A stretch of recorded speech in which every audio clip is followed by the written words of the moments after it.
چھینک کے آداب: جب چھینک آئے تو سر جھکا کر منہ چھپا لیجیے اور آواز ہلکی رکھیے۔ چھینک آنے پر اللہ عز و جل کا شکریہ ادا کرتے ہوئے بلند آواز سے الحمدللہ، تمام تعریفیں اللہ عز و جل کے لیے ہیں، کہیے۔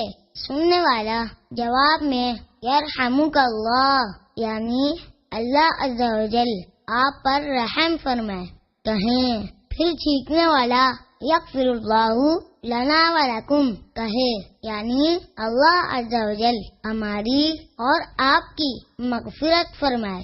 سننے والے کو چاہیے کہ آمین کہہ لیں اگر کافر کو چھینک آئے۔